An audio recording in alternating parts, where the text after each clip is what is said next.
much for being here. Sorry for the slight delay in the start, just some technical issues. But thank you all for waiting and being here at the launch of the European Sex Workers Alliance's briefing paper, which is entitled The Impact of Online Censorship and Digital Discrimination on Sex Workers. I'm Maren, and I'm a Communications Officer at ESWA. Today, we're really excited to share the findings from this report with you. We've been developing this. It's an incredibly important issue that has massive impacts on sex workers and their general well-being. Before I go any further, I just think it's important that I take a moment to mention the current situation in Europe and Ukraine specifically. I'm sure it was the same for all of you. We were absolutely horrified to wake up on Thursday to news that Russia had launched a full-scale invasion. We've been in contact with our Ukrainian members, sending our love and solidarity and just discussing how we can best support them. Today, we did tweet the bank details for our Ukrainian member organization, Legal Life. So if anyone is interested in donating specifically to support the sex worker community, we can link to that in the chat. I'm actually just going to put that in the chat box now. Okay. So that's, for anyone who wants to donate or just share those details with a wider audience, you can share online. I should add actually that we've also been in touch with members in Russia and Belarus and want to express our solidarity with them as well. Economic sanctions are likely going to have a very big impact on the general population, but especially the most vulnerable communities, which, as we all know, tend to be sex workers. And so, in the coming days, we really just hope to compile a comprehensive list of resources and just as the situation develops, try and support everyone involved as best as we can. All right. So I'll go over some housekeeping rules before we get started. First, please keep your mics off if you're not speaking. Keep your camera on or off as you prefer, but ideally mics off. This is a public event. It's being recorded. It will be on our YouTube channel. So that may or may not have a bearing on your decision with regard to your camera. Secondly, hopefully this goes without saying, but please, if you have a question for our speakers today, communicate respectfully and in particular being mindful of people's lived experiences with regard to the subject matter that we're discussing. We have translators. I'm hoping that that's all working okay for our French, Russian, and Spanish-speaking audience. You should be able to go onto the channel if you haven't been able to do that already. At the bottom, I think interpretation or channels, and then select the language that you want to be hearing. And ideally, don't be afraid, Ed panelists and everybody, to speak slightly slower than usual, just to let the translators keep up with us. It's good for me to remind myself. Okay, that's housekeeping and everything done. And now I can tell you about our briefing paper. So this is the first of 4 that ESWA is intending to publish this year. They've been made possible thanks to a grant by the European Artificial Intelligence Fund. ESWA is one of 16 organizations that were selected by them to develop advocacy and capacity building activities to ensure the voices of civil society, which includes marginalized communities such as sex workers, are included in debates and policy making on artificial intelligence and digital rights. Online censorship and discrimination by digital services against sex workers have been increasingly visible in sex workers' lives. I'm sure this won't be news to anyone. The coronavirus pandemic and lockdowns really accelerated a trend of sex workers turning to online sex work as conventional workplaces shut down and in-person work became more difficult or even hazardous to your health. So the importance of digital services and the accessibility of these services is really important for sex worker communities. And today's event just aims to focus on all of these issues and draw attention to the experiences of sex workers and our recommendations and our demands going forward. So I'll go over the program for today. We've got two panels to kick us off. The first covers online censorship and its impact. And the second looks at financial discrimination and its impact. After our panels, we have a 15-minute video from sexuality scholar Dr. Zahra Sturdust, assuming the tech all comes together. And then our program officer, Yeet, is going to present our briefing paper and its findings. At the end, there will be time for discussion and questions. If you have questions that occur to you while panelists are speaking, please feel free to type them into the chat box and I can read those out at the end. Or you can raise your hand and turn on your mic to ask your question directly when you're prompted to. Okay, so to kick us off is Sabrina Sanchez. All the panelists, if I put a question to you, please recording in progress. Here we go. Recording now. Okay. So Sabrina, if you and all the other panelists, just when I put a question to you, if you could introduce yourself to anyone who doesn't know you. And yeah, if you could give us a summary of what sex workers in Europe and Central Asia are experiencing online, particularly on social media platforms, and just maybe outline why these platforms are so important for sex workers. Great, thank you. Thank you very much, Marin. It's thank you for being here in this lounge. My name is Sabrina Sanchez. I'm a sex worker. I've been doing sex work during the last 16 years. I'm originally from Mexico City, and I've been living in Europe, the last 16 years also. Basically, I've been based in Spain, in Barcelona more precisely. But now I'm living in Amsterdam, and currently I'm the coordinator of ESWA. So yeah, this is part of my duties as coordinator to be present at these events.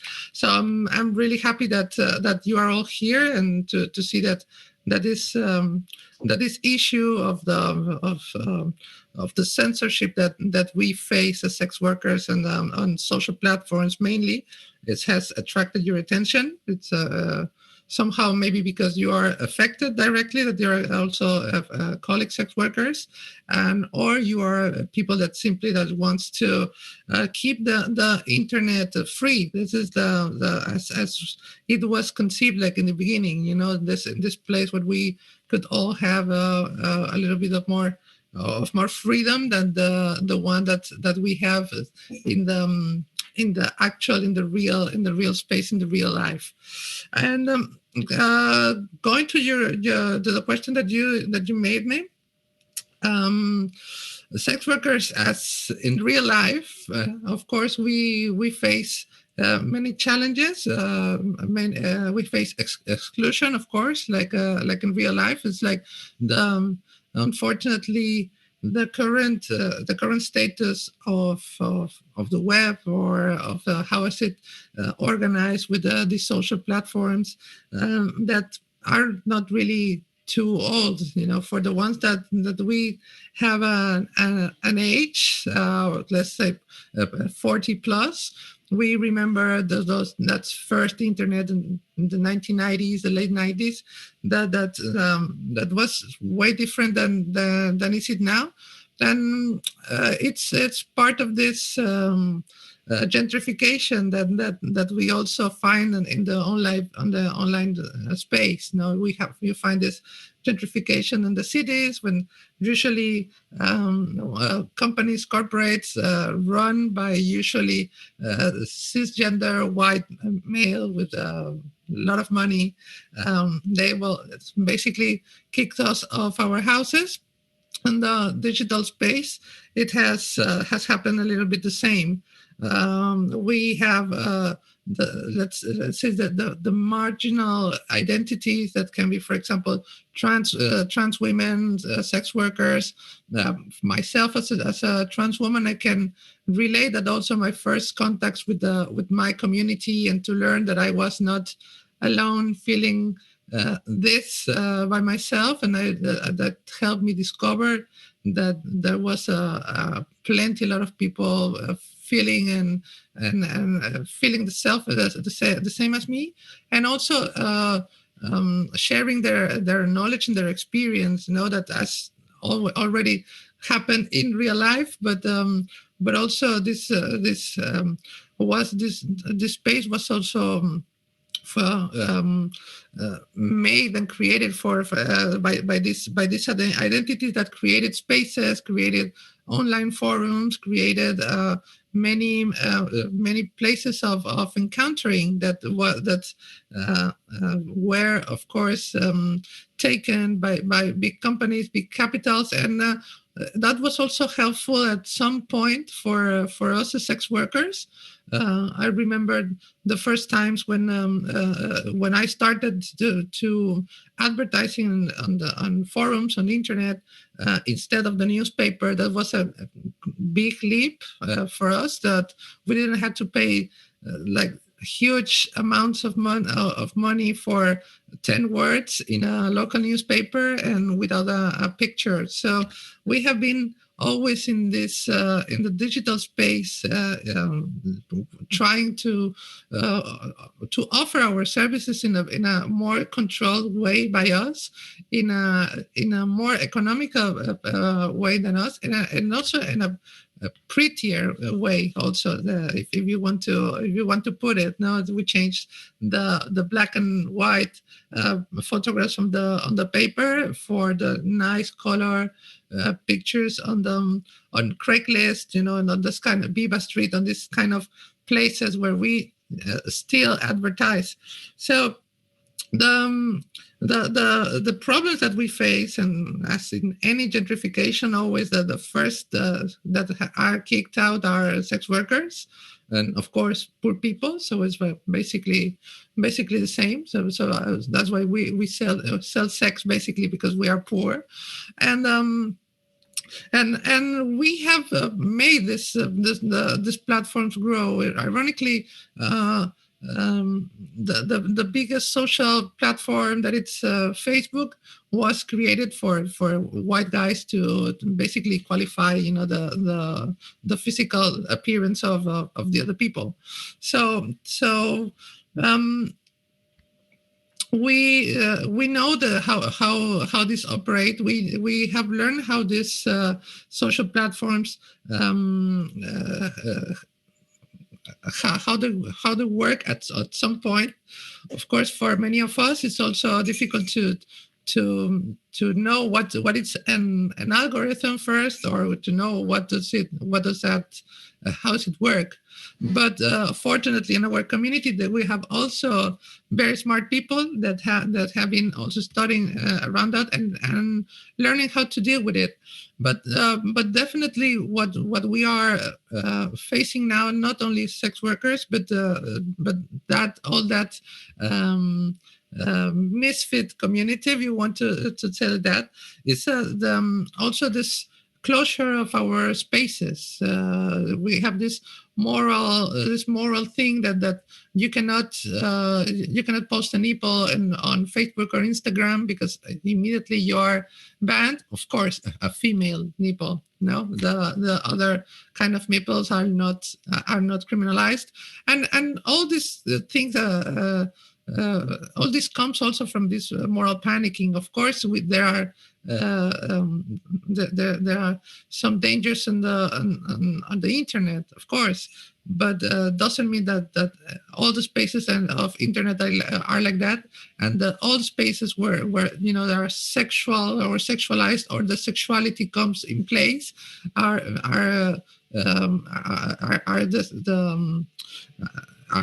the same thing as dangerous places or places that had to be taken down because of the dangers. In fact, what is needed is like these companies pay more attention also in the moderation, to have more inclusion also within their own companies, because they can put to moderate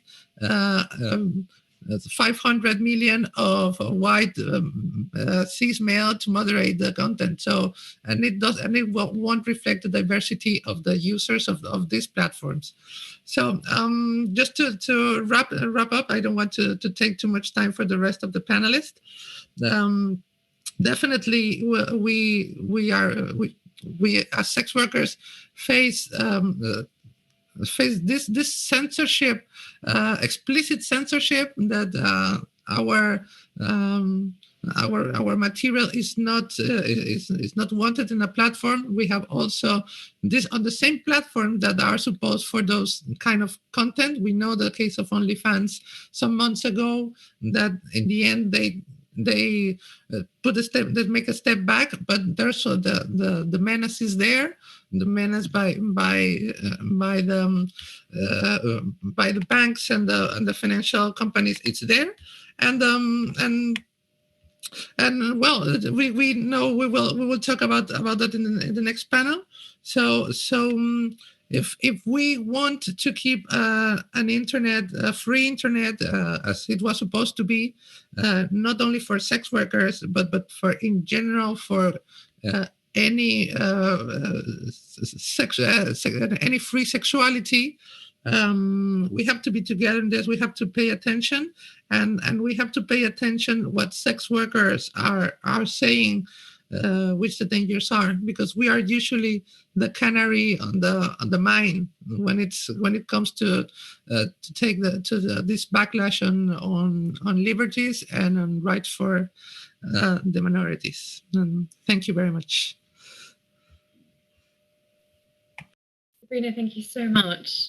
I have another follow-up question, but I think I'll save it till the end and go on to our second speaker from the panel today, who is Eva Vox. I'm really hoping I pronounced that right. And thank you so much for being here. Please feel free to introduce yourself to the audience, possibly with the correct pronunciation of your name. If I got it wrong, I apologize. And if you could tell us a little bit about it, Eva.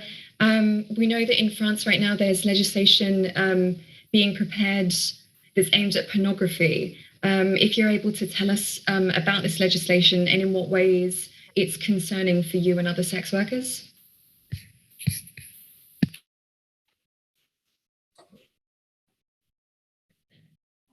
Bonjour. Bonjour.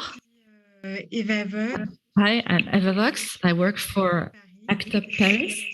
It's an association fighting HIV/AIDS and discrimination, and it's mainly based on actions by LGBTQI+ activists and HIV-positive people. The sex buyer law was passed in France in 2016. But the first article, which targeted online ad sites, was not voted in. Therefore, prohibitionist lobbies started focusing on internet sex work. First, there was a complaint from the Mouvement du Nid, which is an abolitionist association, against the adult section of the France-based classified site Vocz. The site worked together with the French Central Office to End Trafficking in Human Beings. The complaint led in the closure of the adult section of the classified ads in 2018. Sex workers fled to other platforms, hosted this time in foreign countries, making it much harder to track abuse and dismantle exploitation rings. Despite these counterproductive effects to Vocz closure in the fight against human trafficking, the MPs from the majority party, La République En Marche, did not seem to have learned the lesson. When another bill came up, the bill to fight online hatred.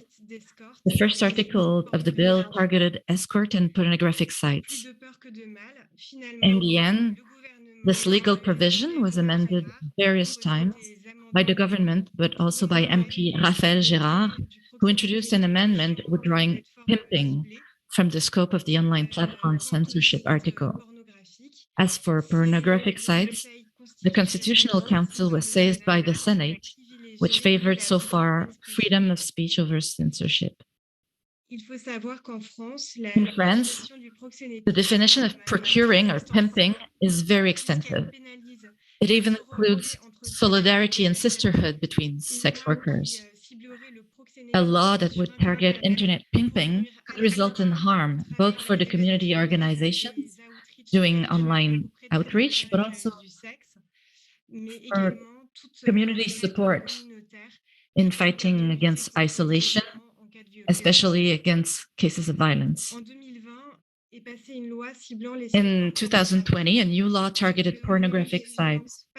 Please, you should be particularly vigilant on this because France has now taken over the presidency of the European Union Council, and we fear that it will want to extend its influence to the worst ideas in terms of digital rights and freedoms at the European scale.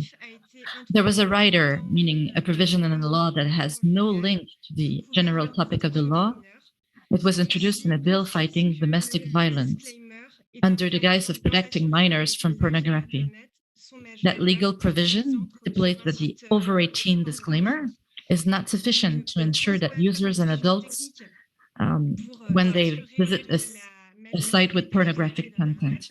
But the bill does not provide a technical solution that would be deemed acceptable for a majority of internet users. Potential solutions are in contradiction with sensitive data protection rights or the right of free enterprise. It is now possible to send a request to the Audiovisual and Digital Communication Regulatory Authority in order to get a pornographic site blocked in France. They now have the power to do so. Following the voting of the bill, there has been several requests to the regulatory authority by various prohibitionist organizations. For the moment, they have been unsuccessful, probably because the wording of the law is flawed. For the record, note that only major producers and prohibitionist organizations were consulted. There were no porn actors involved in crafting that provision. There is a real problem of democracy in France. We see it when it comes to taking away our rights.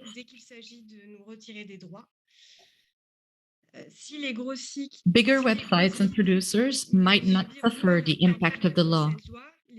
The challenge is on smaller sites and indie sex workers that may not be able to implement age control easily. And they could increase their dependency on bigger broadcasting platforms and porn producers. We can also fear an accentuation of the loss of freedom of expression for the for the sex workers' right advocacy under the guise of pornography. It was a first breach. Sous la pression des lobbies prohibitionnistes, pousse pour que le Haut Conseil à l'égalité entre les femmes et les hommes travaille. The Ministry for Equality between Women and Men is currently under pressure from the prohibition lobbies and pushing for the High Council of Equality between men and women to further prohibit porn in France. This work has been initiated by anti-sex workers senators following an instrumentalization of a few criminal cases of sexual violence in French porn. I am very worried because if they penalize our clients, producers, and broadcasters, this means an increased risk of black market work in France and production taking place in other countries, where labor law is not as protective. To fight against violence, we must not withdraw rights from sex workers, but on the contrary, we must apply existing rights and common law when there is sexual violence, violation of image right, and concealed work. Des violations du droit à l'image ou du travail dissimulé. I fear for our independence, and unfortunately, we do not have the same economic means to fight as the anti-right lobbies have. It is a war against the representations of sexuality that we have already lost. We could only win when people realize that it's everyone's freedom to communicate that are attacked now. Et pas seulement à celle des travailleurs du sexe qu'ils sont en train de s'attaquer. Merci. Thank you.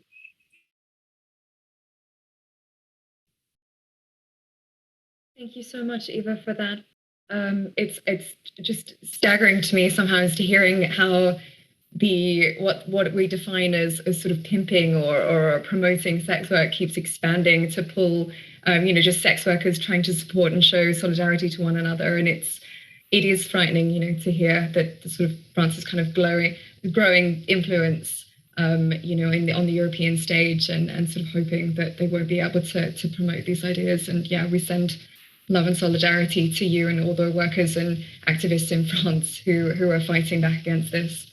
I'll pass on to Ivana Acevska. Again, I very much hope I'm saying your name correctly. From STAR. If you want to introduce yourself, and we're going to talk about how censorship, of course, is affecting individual sex workers, but that's not the end of it. Censorship and discrimination have a negative impact on community organizing and activism. If you could maybe tell us a little about the importance of social media and other platforms for sex workers' rights organizations in today's world, and about your organization's experience on these platforms. Hello to everyone. My name is Ivana. I'm from STAR, the first sex workers collectives in the Balkans from North Macedonia. Here with me is also Lila Milic. She's transgender sex worker. She's going to join us today. As you already mentioned, I'm gonna share some problems that we have as an organization with our social media platforms. Also, I'm gonna share some cases from direct sex workers and their experience using the online platforms from promoting their sex workers services. And their experience discriminatory censorship online on a daily basis. So, as I already mentioned in the last time when we have the meeting from the same topic, the STAR official Twitter account is permanently locked because and we couldn't get it back. Also, we have appealed many times. Because we posted sexual content, and we didn't get any explanation why is the profile banned. Also, we got email that we couldn't get the profile back with the same address. So our future plans for Twitter is to not to go with an organization. As a STAR, to go with the private profile when maybe in somehow we will manage not to get banned in the future again. This is the work. This is the plan for the future. We would like to go. We would like to recover the account on Twitter. Also, when we talk about social media platforms, I would like to mention that we have been banning on Instagram profile many times, and because that's a problem we encountering many times. I would like to ask other organizations how they maintain their profiles with posting the sexual contents. And any comments will be good to know about this.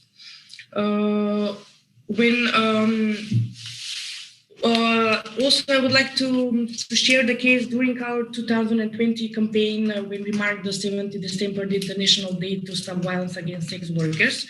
The STAR was organizing a red light district performance. Just to lead a reminder for everyone, it's a performance that stimulates the freedom from the red light district from Amsterdam, and it involves sex workers who are performing and dancing in front of passerbys on a public location and sending powerful messages to promote sex workers' rights. Within the campaign, we have created a Facebook event for promoting the performance, but when we started to live streaming, it was completely banned by the Facebook.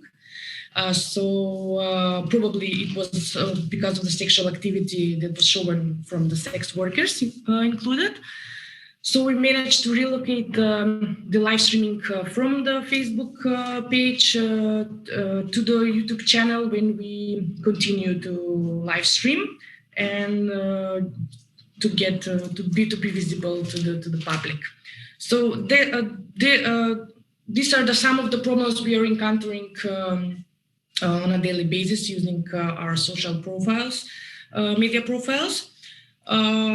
Also, I would like to share some of the cases that I have contacted from our community that are using online platforms from and profiles that are using for promoting their sexual services.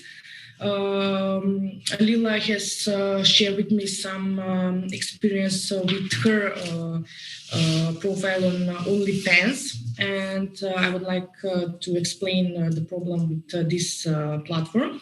That there is a limit in North Macedonia for withdrawing the money, and it's $500. But Lila mentioned that in some countries the limit is lower. It's 50. So if anyone have comments on this, also would like to share how to make appeal to the OnlyFans platform to get this problem done, and to share with the sex workers this problem, and also there is to resolve the problem, and they can continue to use this platform to promote their sex workers services. Also, about other dating applications or online platforms that sex workers are using are Gay Romeo and Grindr. But I would like to mention that these applications are only for men who have sex with men, but they're excluding the female sex workers here. So it's not very popular amongst female sex workers. And on Gay Romeo, I think there is an option to register as escort and to promote sex services. But on Grindr, I think there is no opportunity to promote any sexual services, and some of the sex workers are using emojis like diamonds, like money, to somehow promote the services and to be recognized as sex workers from the potential clients. Despite this one. The platforms like Tinder or Badoo, there is no way to promote sex services at all on these platforms. So they're not very popular among sex workers community, and they're not using it from promoting. I think there is not specialized online platforms from promoting sex services in our country, and they're using only these ones to promote. Some of them have problem with hiding them, or they cannot freely promote themselves as sex workers. I think that's it. Also, maybe I have forgot something, but I would like to also highlight the discrimination and stigma that is present internally between sex workers. Because there are also some national online platforms where they promote and advertise their sexual services, but they get banned or restricted when get reported from other sex workers. So here is, I think this problem is related to the competitions between them, especially this problem is between transgender sex workers. So I think that's it from now. So if you have any comments about the problems I have already mentioned, please share. Thank you. Thank you, Ivana, so much. I mean, it's really just, it's quite bizarre and surreal, really, to hear just how much your organization in particular seems to have been targeted by some of the censorship that, other accounts, I would love to be able to tell you why some accounts get targeted and others don't in this way. It's really bizarre, and and love and solidarity to you. That is, Ivana is the last speaker on our first panel.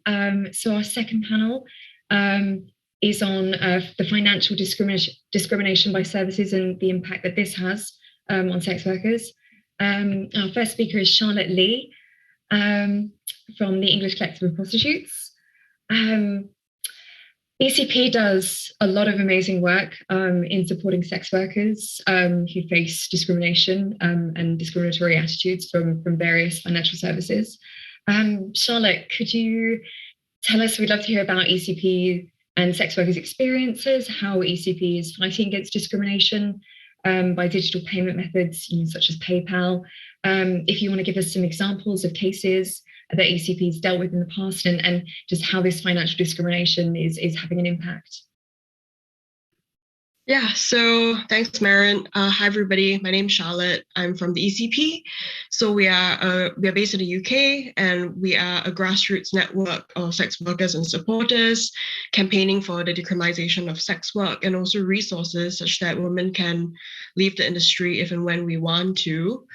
In talking about financial discrimination, I know I'm supposed to speak about it in context of digital exclusion, which I will in a bit, but I think it's very important to also highlight that a really big cause of financial discrimination is criminalization, that, women are given fine after fine for loitering and soliciting. That, for example, when women in our network have talked about how the police go on like a rota to raid the workplaces in the area, and a way for you to get off that list is to, have a police bribe. Or in a lot of cases, it's so much of a lottery when a lot of the good places are raided, but some others don't. And women in our network are talking about how, it's always about how the brothel management has dealings with the police, which can often include money. And especially with sex work being criminalized, you cannot be public about your case. And that's where really the illegality kicks in, and that you really do face the discrimination in that sense. And when we want to talk about financial discrimination, we really have to look at the fundamentals of women's poverty. I think Sabrina has talked about it just now, that we sell sex because we are poor, and that the criminalization of sex work in a lot of cases is the criminalization of the ways in which we are found to resist poverty and to resist destitution. So on the topic of digital exclusion, yes, everything is becoming digital, and especially with big tech and financial services taking over, there has been a lot of power in their hands to exclude sex workers from their services, and more opportunities for financial discrimination, especially when, these kind of services are something that we cannot live without anymore, or we cannot get away from. And I would like to talk about a case in which there was a lady in our network. She wanted to apply for a COVID bounce back loan from her bank, Santander. And Santander actually discriminates against sex workers. And it is their policy that they do not support sex workers in terms of mortgages, loans, and business accounts.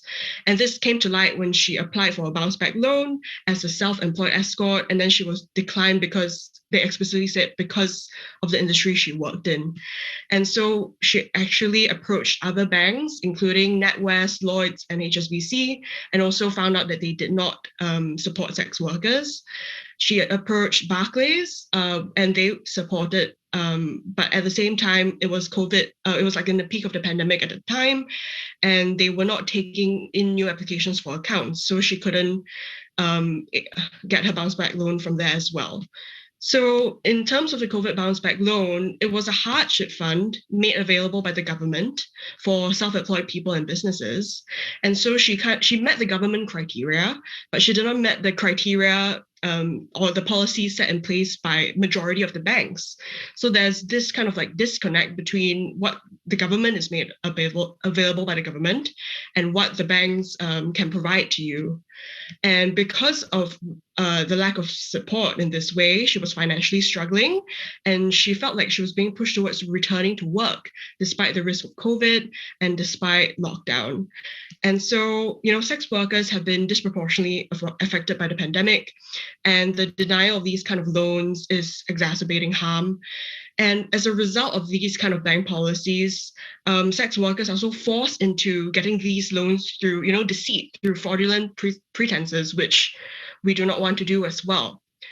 So we also must remember that everything becoming digital also leaves a lot of people behind. And we also cannot be too caught up with only discussing about bank discrimination and look at the reality of a lot of our lives. 86% of austerity cuts have fallen on women, and especially migrants in the UK have no recourse to public funds, and migrant sex workers in general can't get benefits, so they had to work throughout the pandemic to survive. And we work with women who don't even have bank accounts and cannot get national insurance numbers or have expired forms of ID. And so they can't even consider getting settled status or applying for welfare benefits. So I'd just like to mention a few cases of how digital exclusion has literally left a lot of people behind. So we are working with a mother from Romania who couldn't get an appointment at the consulate to renew her passport, and because of that couldn't apply for settled status and welfare benefits. She was forced to work throughout the pandemic and was left destitute when there were no clients. And when she contacted us, she didn't even have enough money to buy milk for her baby. A migrant sex worker in our network who was working to pay for the medical care of her niece with a disability.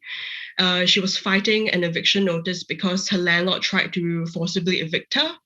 She had negotiated for a rent reduction during the first lockdown, but as soon as the lockdown ended, the landlord insisted on full rent, despite the fact that her income was greatly reduced. And we are fighting a case, and her case comes to court in the summer.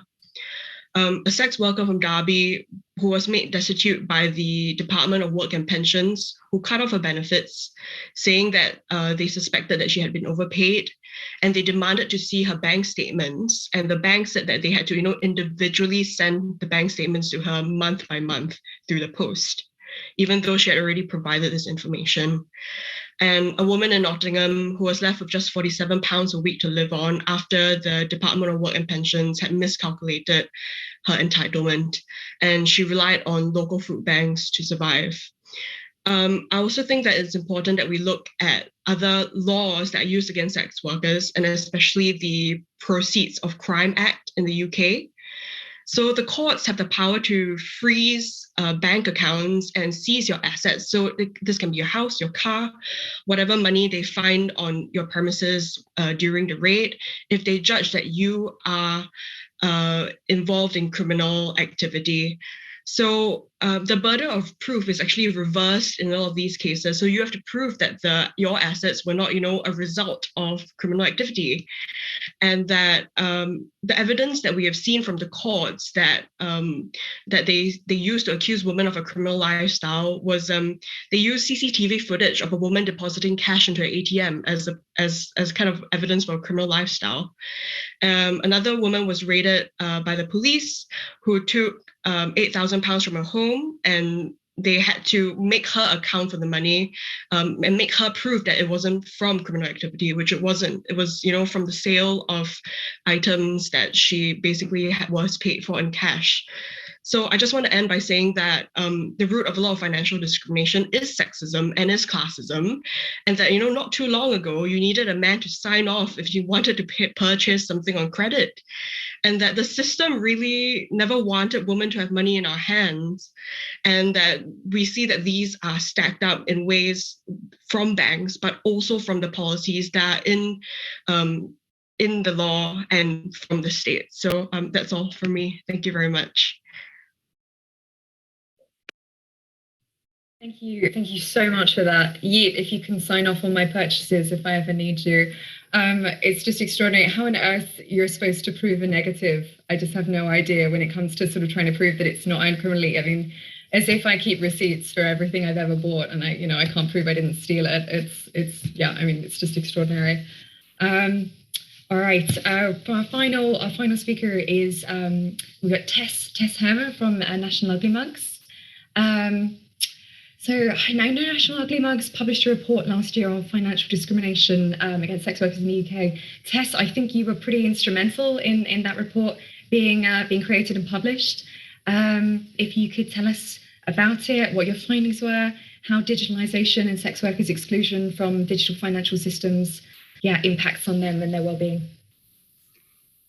Yes, thank you so much for inviting me. I did, as Mara just mentioned, I did conduct some research for National Ugly Mugs on financial discrimination in like the second half of the last year, and we've just published in, I think, January.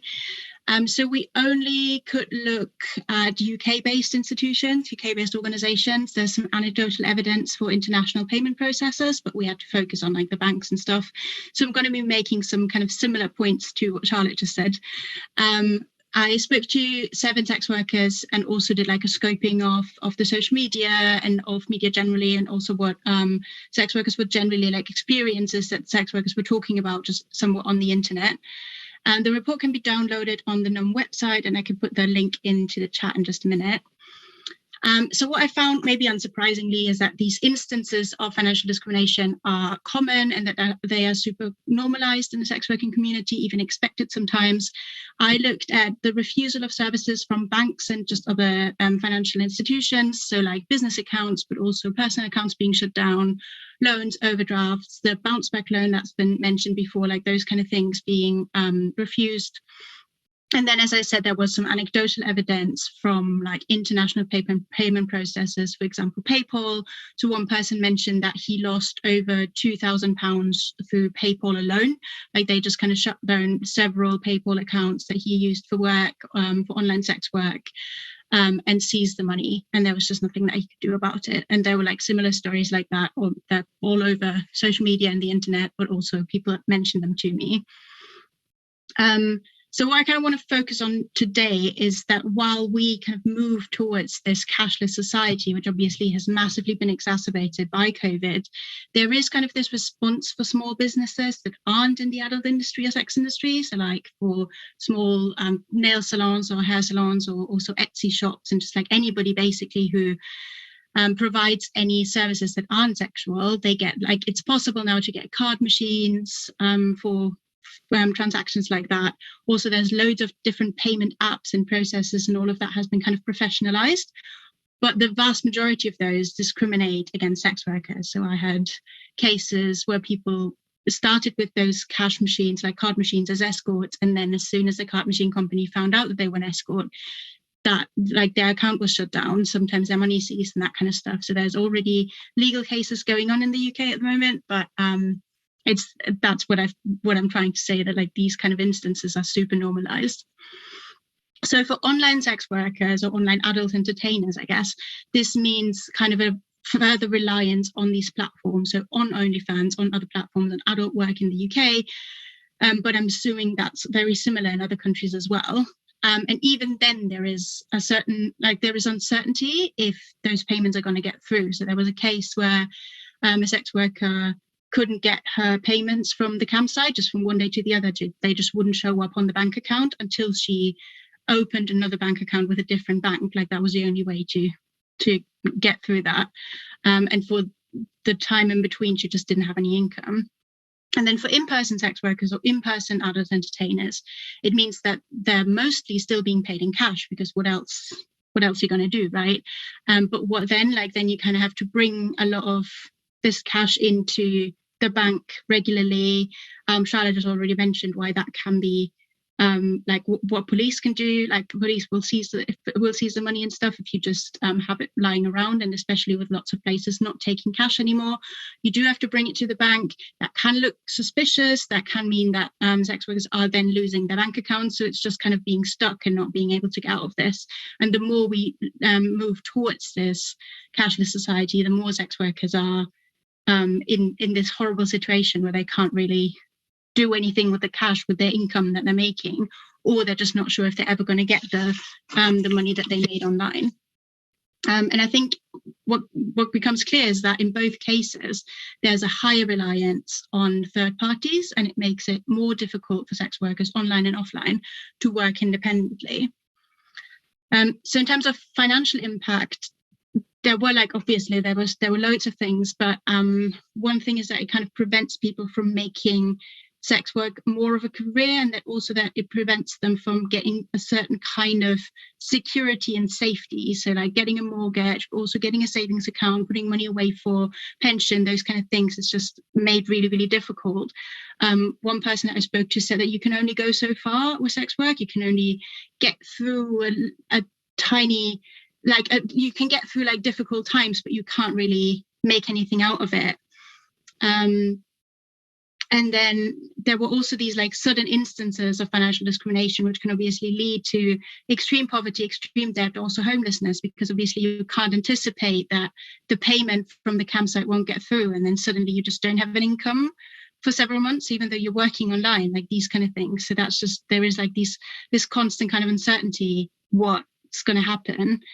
And then with mental impact, obviously I could speak about mental impact for several hours, but I guess what a lot of people told me was that there was this constant feeling of being excluded, of being discriminated against, which is a horrible feeling as it is for any member of a marginalized community. And then also this kind of feeling of being completely helpless, because there are these massive organizations, especially with international payment processors, which are faceless, huge organizations in different countries, and you don't even know where to complain. So you just kind of leave it because you feel so helpless.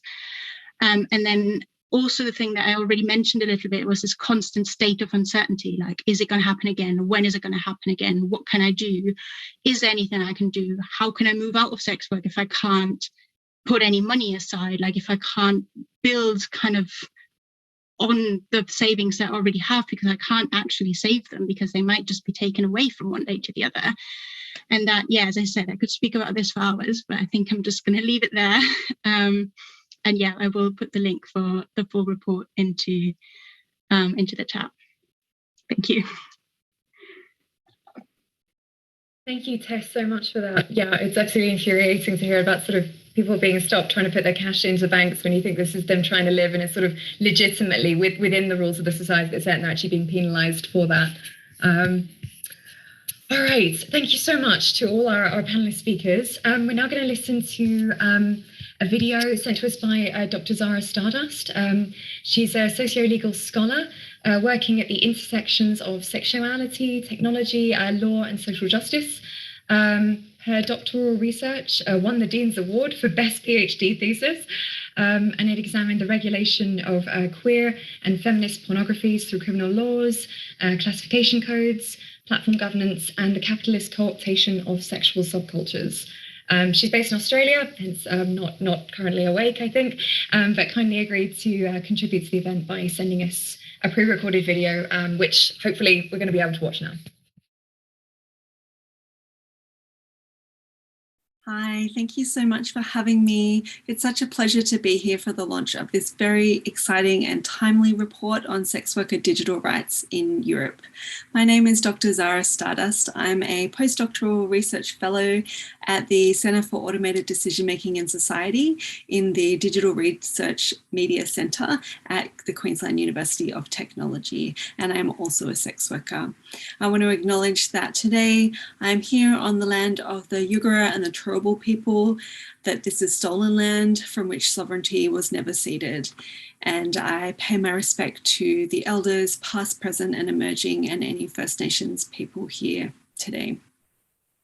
I'm very excited about this focus on digital sexual rights. This is the culmination of a very long-standing sex worker rights movement around the world who have been advocating for human rights, including the right to be free from violence, from discrimination, the right to organise and associate, the right to health, the right to be protected by law. And these sex worker rights movements also stand alongside an increasing global focus on sexual rights more broadly over the last 3 decades, which have built from conversations at the Cairo International Conference on Population and Development in 1994 and the Beijing Platform for Action in 1995, some of which have now been codified by the World Association for Sexual Health, who released a Declaration on Sexual Rights in 2014. So it's really timely that this report is expanding on some of these discussions to consider what digital sexual rights means for sex workers in the future.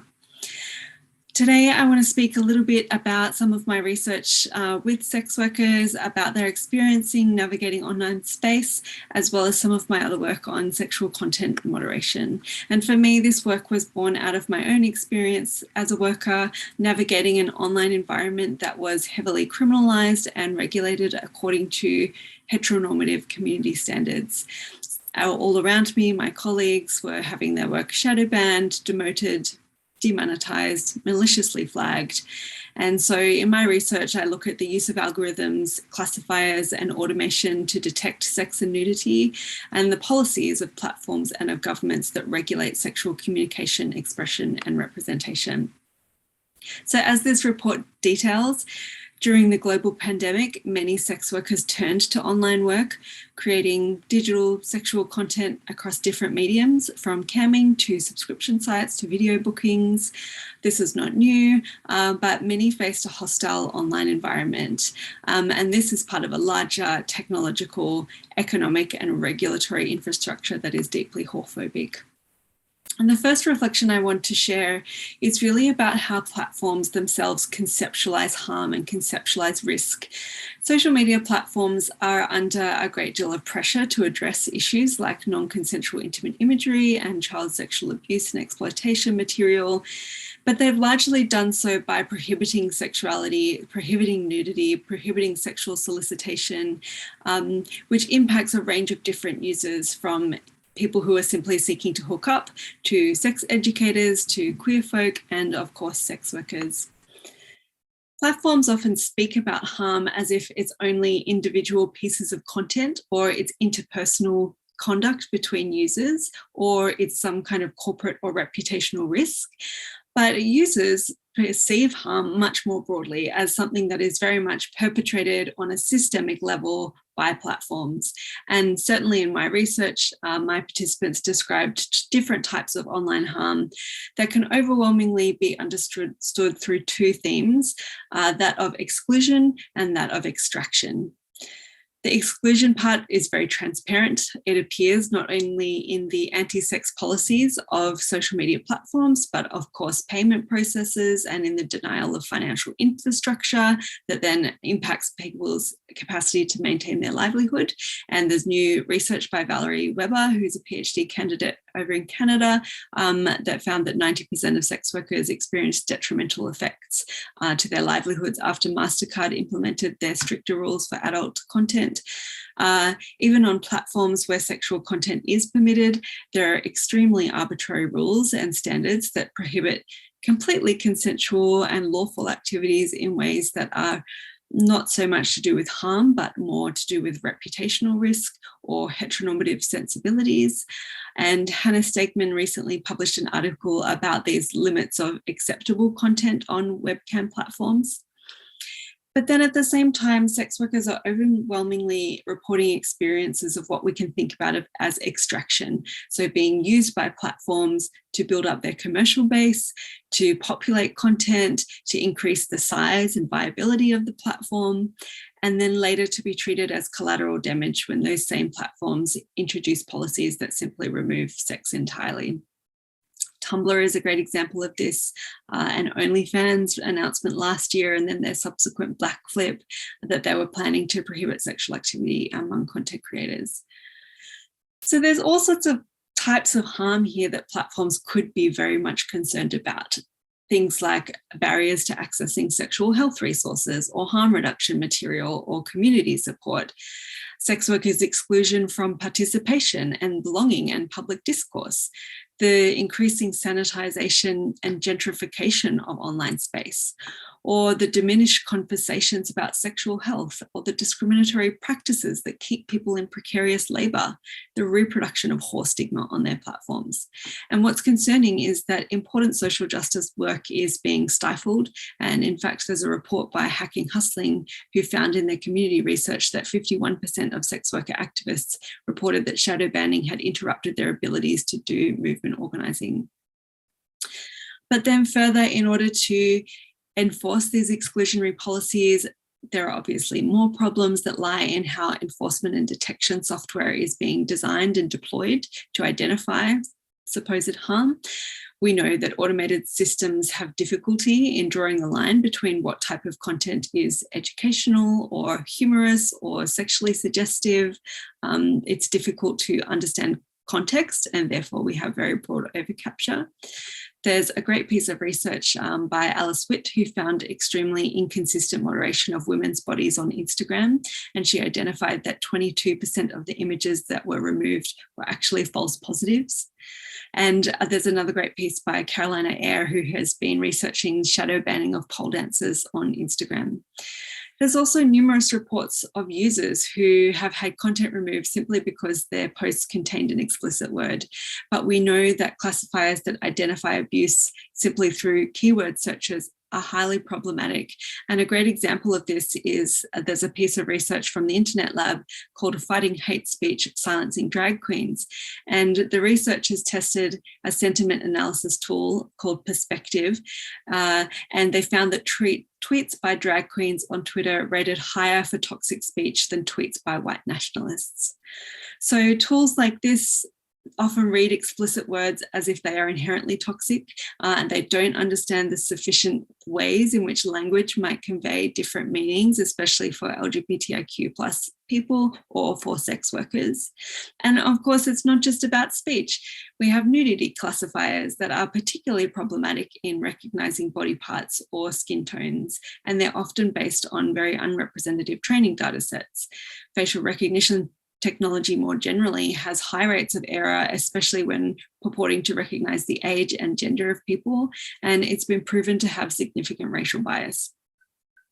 Classifiers that attempt to recognize the gender of people's nipples are always going to fail because not all nipples are gendered, or they're gendered in a way that is unintelligible to the cisnormative configurations of machine classifiers. So, having detailed some of the problems, which lie both in policy and also in automation and in law, I want to share some reflections now on what good content moderation could look like.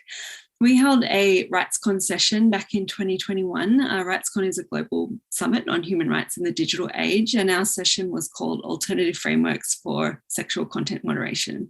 And there I facilitated a discussion with a range of other sex workers and sexuality scholars, including Giz Lee, Emily Coombs, Emily Vandenagel, Katrine Tiedenberg, and Marie Miller-Young. And as a result of that, we're currently drafting up a manifesto for sex-positive social media. So we've been doing consultation with a range of different stakeholders, including people working in sex education, public health, sex work, organisations working with people living with HIV, LGBTIQ+ people, and more.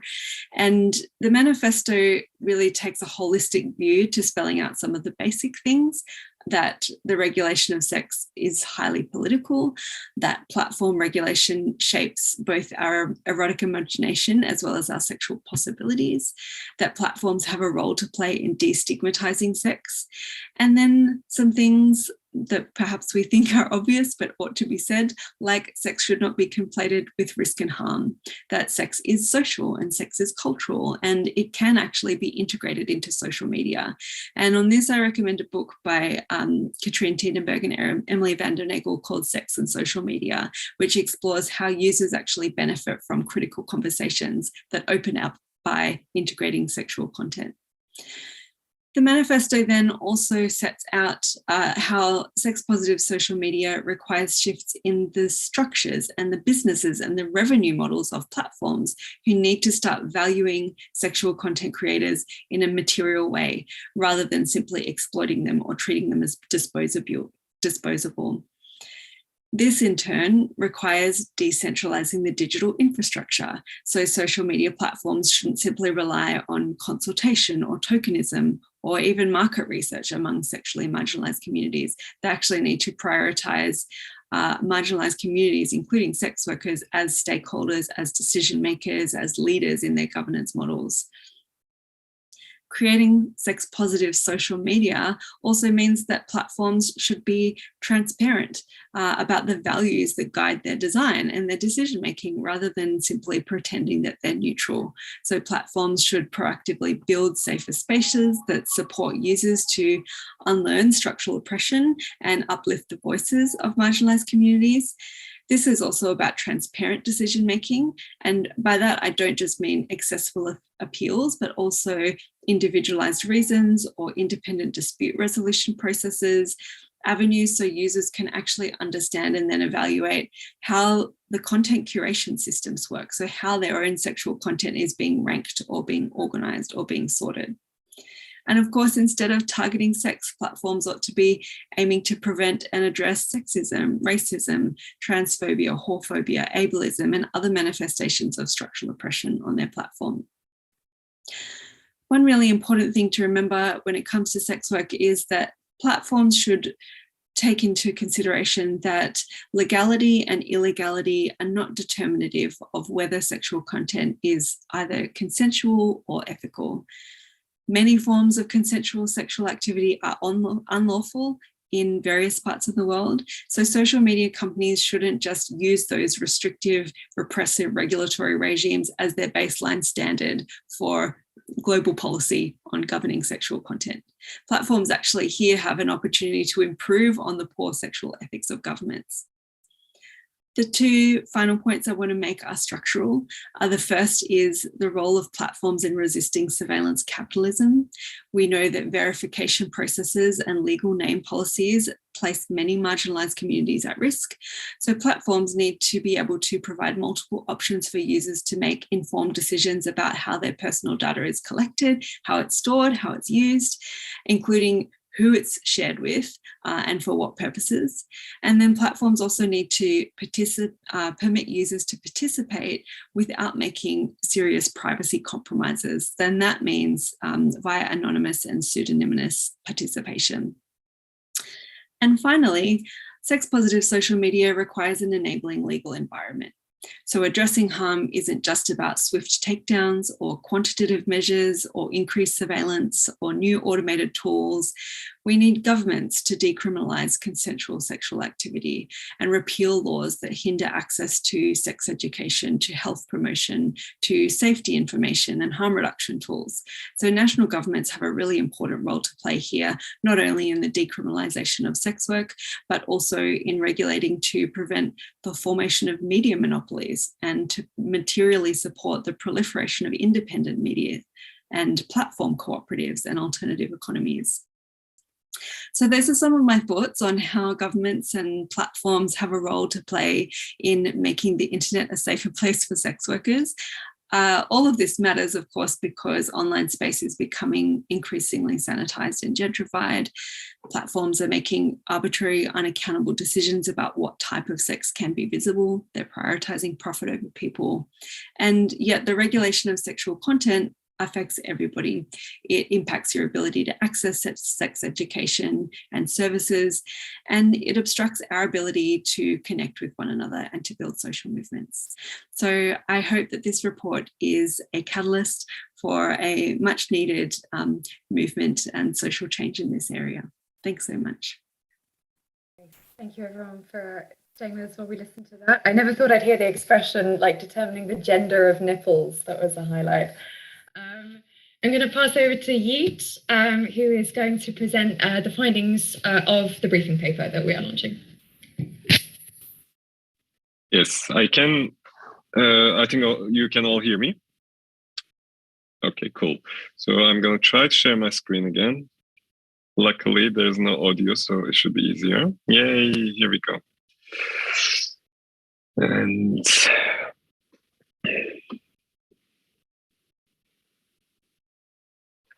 so welcome everyone once again. So I gotta make this a little bit quicker because we are actually running out of time. But thank you so much for everyone speaking today and being here. And I also want to thank you all ESWA team for their immense contribution on this, developing this paper. And we are very excited for you all to read and share this report, because as many participants said, it is really one of the main issues that are affecting sex workers very deeply on so many different levels. So I'm just going to go through quickly our findings, and then we're going to share the link with you, and then we hope you'll enjoy the report. So this is our cover. So this was the first of the 4 papers as we will publish on sex workers' digital rights, like Marin said at the beginning of the session. And developing this paper, we did a literature review, and we collected qualitative data. This qualitative data were collected through online survey, which was distributed in amongst our members in 4 languages.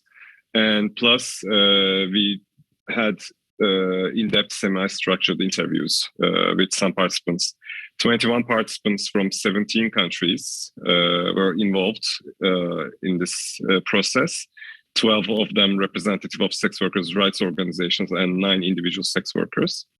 And we sought to uncover types of exclusion sex workers experience from digital services and the impact on the different communities and different national contexts.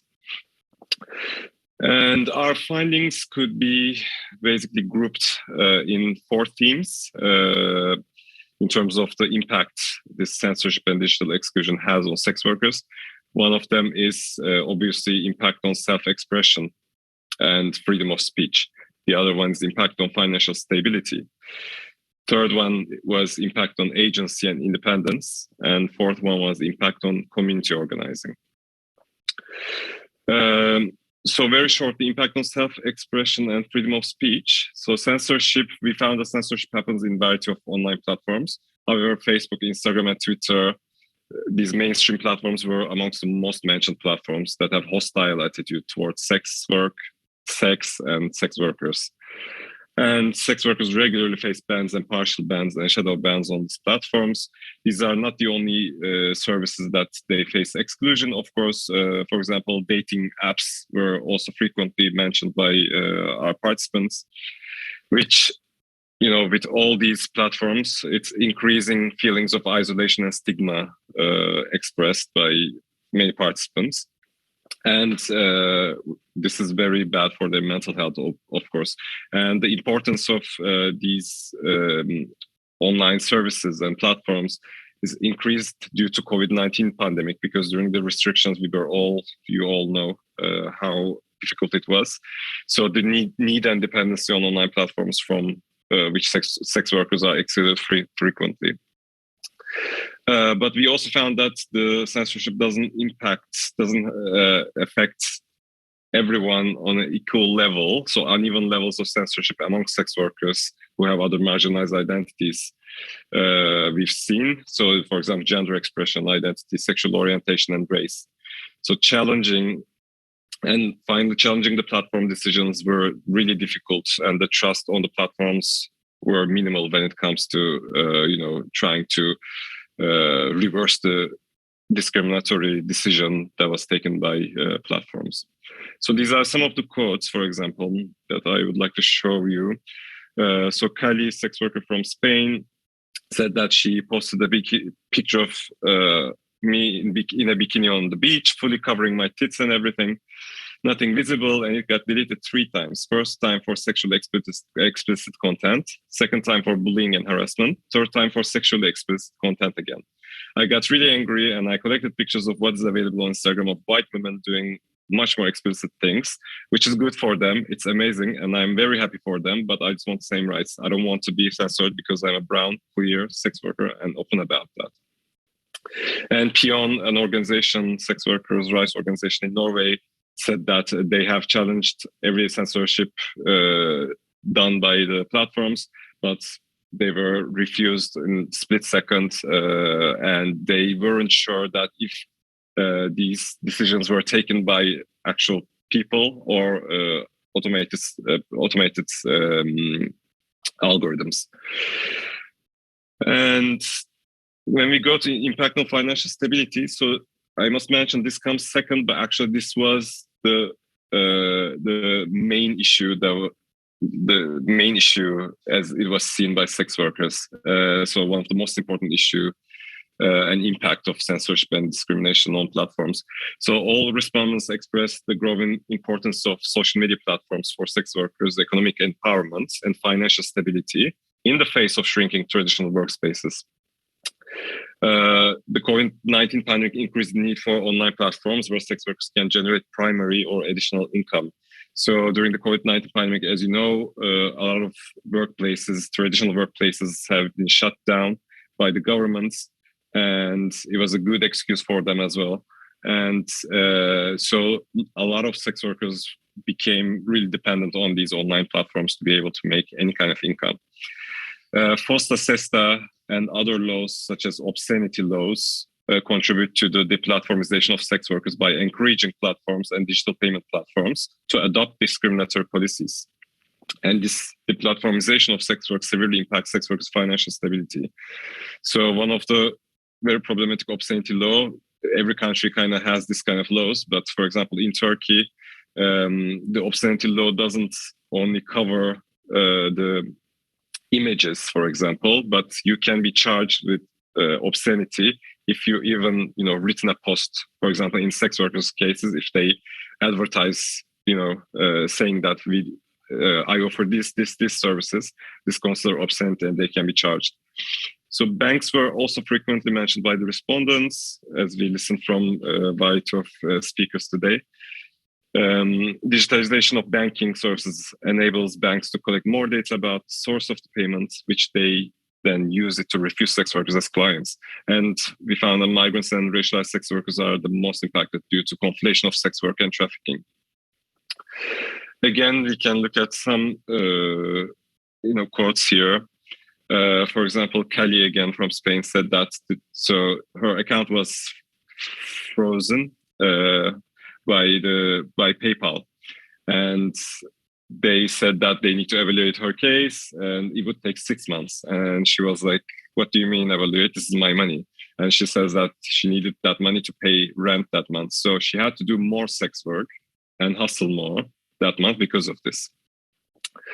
And like I said, Red Umbrella Turkey, Red Umbrella from Turkey, which is a sex workers' rights organization in Turkey, they say that social media is vital for sex workers to find clients in Turkey. The spaces that sex workers work in are diminishing.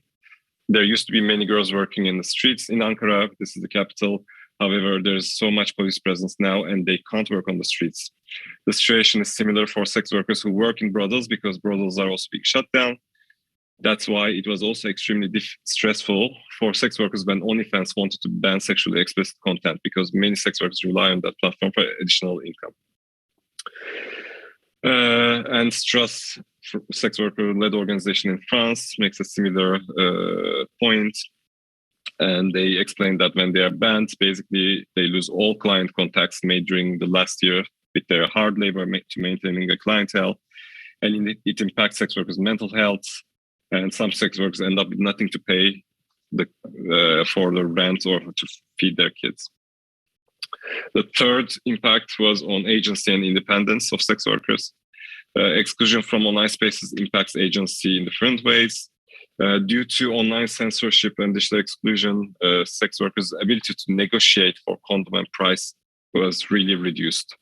Because if sex workers are not able to find enough clients, then they have to accept the clients they normally wouldn't want to see. And then, they may not be as empowered as possible in terms of when it comes to negotiating price or condom use. And digital exclusion and online censorship also damages financial stability, as we saw, and this empowers sex workers economically, and this results in increased time spent in sex work and longer working hours. Discriminatory laws such as Vocz also push sex workers to work in less safe conditions. Sex workers are either pushed to work on the streets, where the likelihood of encountering law enforcement or migration officers is high, or migrate to online platforms that have less secure infrastructure and less traffic. Therefore, they are exposed to risks such as their data being shared without their consent, and so on. So when we look at the quotes, some of the quotes on this issue, we see that. So, for example, the Turkish quote is really starting important here. So in Turkey, due to the censorship, they started seeing these individuals, this group of like online gangs, basically, going to sex workers and threatening sex workers with, shutting down their accounts. So they do this by organizing flagging raids, so amongst users. So if lots of people are flagging sex workers' accounts, then that account is being banned.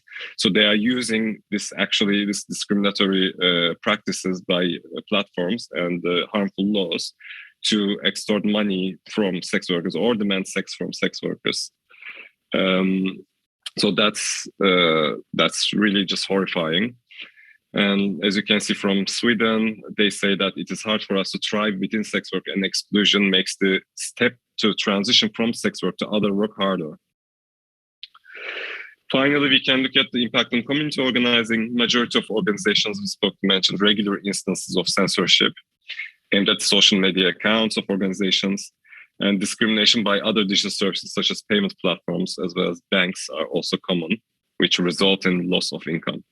Sex workers' rights organizations are often underfunded and understaffed, and majority of respondents expressed that frequent censorship and discrimination cause extreme stress and results in loss of valuable organizational resources.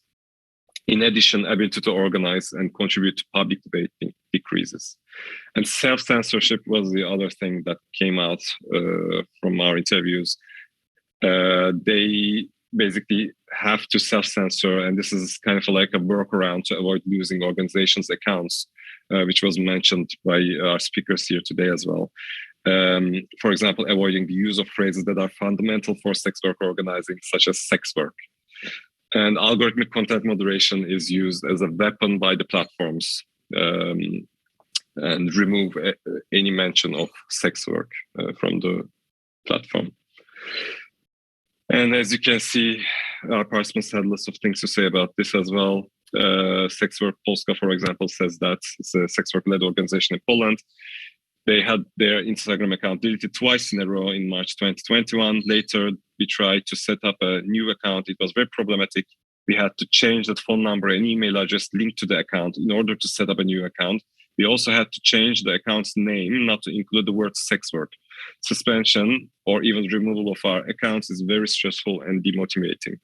And Damien, a sex worker from Austria, from the sex worker-led organization there, said that the consequences are huge: lack of visibility, lack of advertisement, lack of opportunities to fight for our rights, not being able to present our ideas, the mission and vision. We must write in codes, use very neutral material, pictures or videos, and you should never write hashtags and postings like hashtag sex work or sex workers' rights activists, sex work is work, or similar. How can we change the system and address our problems if we cannot even promote our program and events online? And finally, so these were the summary of our findings, and finally we made some recommendations. We encourage you to please read these recommendations and please try to understand them and incorporate them in your own organizations and or political parties if you are in one. But basically, we have to push for the inclusion of sex workers in the design of these platforms, in the technical infrastructure of these platforms, but also the design of the architecture of the platform policies. They have to consider sex workers and other marginalized communities and try to work with these communities more often. And we are also asking for more funding to be made available for sex worker-led organizations for them to develop their understanding and organize more trainings on digital security and other digital rights issues to defend themselves. And I'm not going to go through all the recommendations, but so that's all from me. So thank you so much for being here, and I hope you enjoyed the whole report. And voilà. Thank you so much, Yit. I'm just going to post in the chat the link to the resources where the briefing paper can be accessed and read in full. Yeah, please feel free to share that, distribute among your networks. We'll be sending out a link to all our member organizations so that you can have a look at the recommendations in full. We sort of we zoomed through it a little bit because we are slightly over time. Would really, my cat also would like to participate. I would love to still have time for questions. If you have to go, we don't want to keep you, but if you are able to stay, we'll do maybe another 10 minutes of questions. I'd like to put one just to start with, maybe to Sabrina, on just and some of the things that Ivana was talking about as well, the unequal sort of application of censorship and saying, you know, are sort of all people being censored the same, or even all sex workers being censored the same, or are we seeing, you know, that it's worse for certain groups? If you're able to talk about that a little bit. Yeah, for sure. It's always as it was mentioned before. Not all sex workers are censored or let's say punished the same.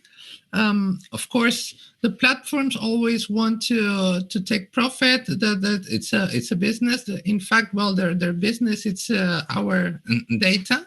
That's why they're free, because we are the merchandise, basically, all of us, that we are using it.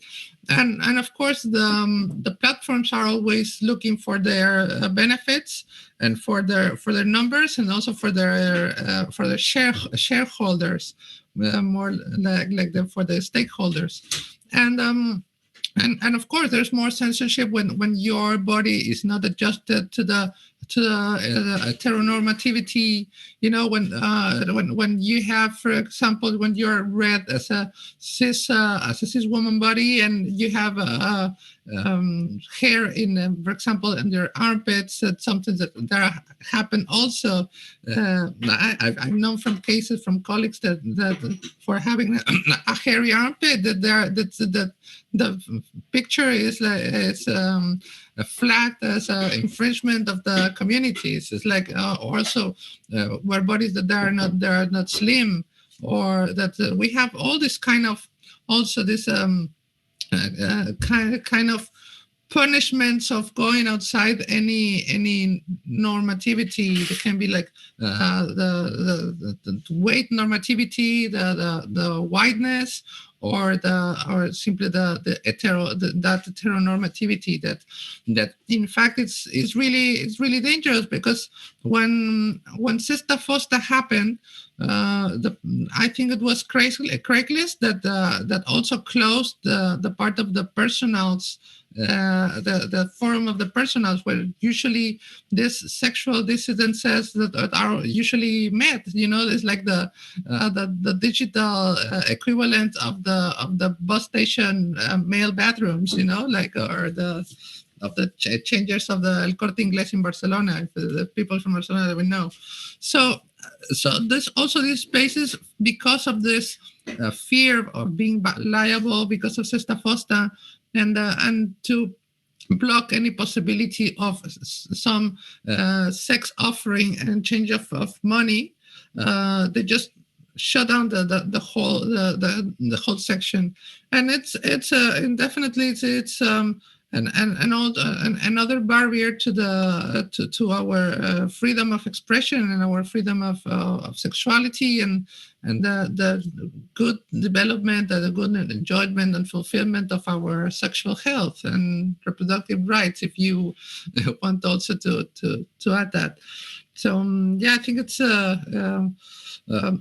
depends, but basically it's the same again. We are in a racist structure and a heteronormative structure, and everything that goes out of there, it's punished. So it's like the same mechanism like the Inquisition, but at least they don't set you in fire. They just disappear you. Thank you so much, Sabrina. We've got a chat question that came in a little while ago. See if I can find it. We're talking about recent decriminalisation in Victoria, but at the same time, some Australian sex worker accounts were actually targeted, and so the fact that we're seeing kind of decrim on the one hand, but then also kind of shutdowns and the same sort of clampdowns in the digital sphere of sex worker accounts and platforms. Dom is sort of asking about whether there's a way that we can positively link these movements, whether sort of decriminalisation, if we can also draw attention to the digital rights fight. If anyone wants to jump in on that.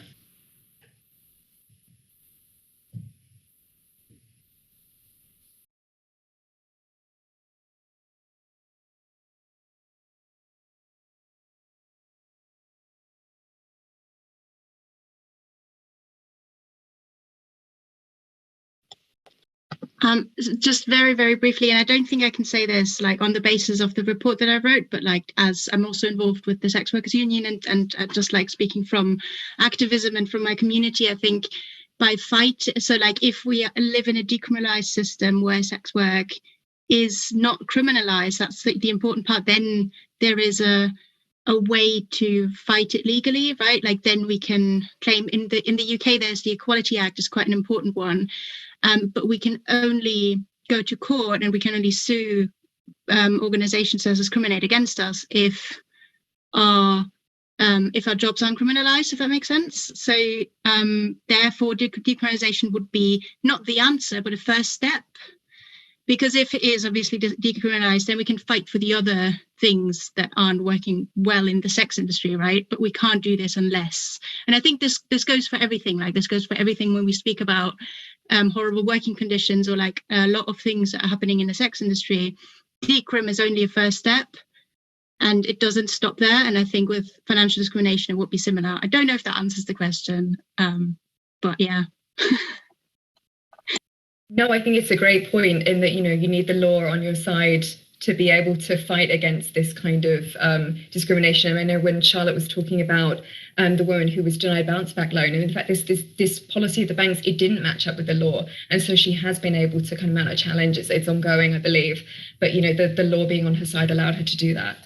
We had another question from Linda, which was a great question, actually. What putting pride organizations under pressure to exclude banks who discriminate against sex workers? As we know, so Pride has been become more corporate over the years, and you tend to get these big corporations with floats now in Pride. But if they're doing that and also then excluding sex workers from accessing their services, is there a way that we can put them under pressure? If anyone has any thoughts.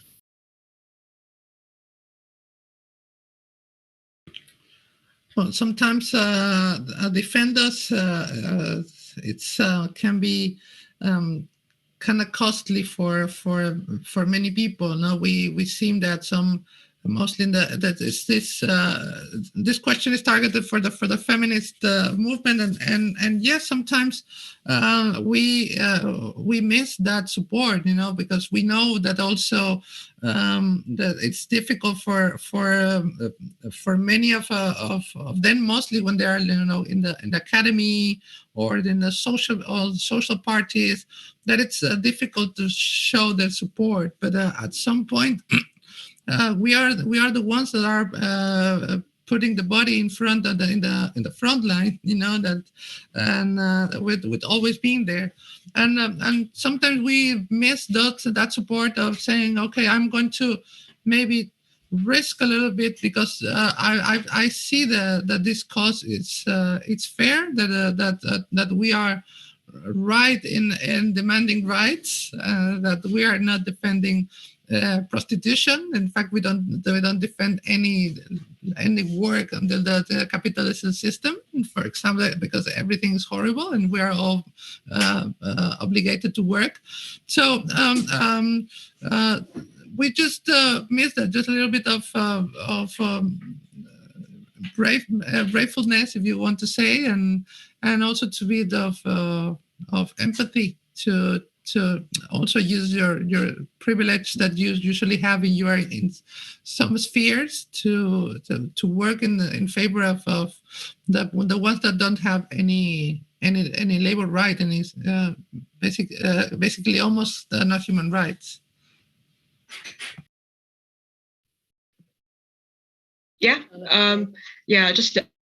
Just to add on, I mean, the general consensus here is that under a criminalized system, the only way to get justice is really to pursue criminal justice instead of the labor protections route, which should be made available to sex workers.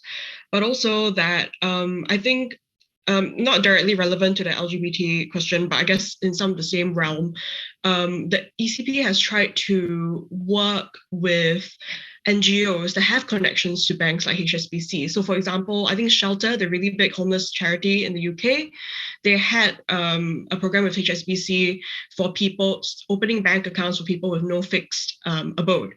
But at the same time, when we tried to connect to them, it was just a whole bureaucratic thing. They are a very well-funded charity. And I think a lot of these NGOs, we also must be critical of them because they want the kind of proximities to power, and that when we referred this case to them, where the woman was literally struggling to survive, we were being pushed, pillar to post. So we also must, I guess, my point is just to be critical of a lot of the charities as well. But also, I think Sister Foster has been mentioned a lot, and I would just like to say there's been a press release by the UK government earlier this month saying that they are planning to introduce kind of Sister Foster style laws where tech companies would essentially need to take down any ads that may be, interpreted to be inciting, causing, or controlling prostitution, which is essentially the same as Sister Foster. They are trying to say that, it's going to reduce pimps and trafficking. And so the threat of Sister Foster style legislation in the UK is quite real at the moment. So just to put it out there as well. Eva has also mentioned in the chat, sort of saying that we can name and shame banks, but she believes that it's really up to governments to give clear directives. And Sabrina, I love your point about sort of where they'll take their money from versus. I mean, if anyone saw the Credit Suisse leak recently, just some of the people that they're taking money from, and then sort of acting like there's something wrong with our money. All right, I'm gonna call time there just because we're at 10 to 2 now. Thank you all so much for being here. Thank you to our panelists for sharing your work, your research, your thoughts, your experience. Thank you to our audience for bearing with us through the tech kerfuffles. You're all incredibly nice about it. Thank you for listening, and thank you for your thoughtful comments and questions. Thank you to our translators who probably had to speed through it with us as we had to speed a little bit. As I mentioned, our briefing paper is available under the resources tab, and you can check that out. And it will be translations will be uploaded when I get around to it in March. And please share and read this paper as much as you like. And the event will be on our YouTube channel if you want to share that, or if you enjoyed it so much you need to watch it again. But yeah, have a lovely afternoon, everyone. Thank you so much. And thank you, Laszlo, for doing our IT stuff. Oh, yes. Sorry, Laszlo. Thank you. Thank you. Thank you, Laszlo. Thank you, everybody. Thank you all. Bye. Thank you. Take care. Bye.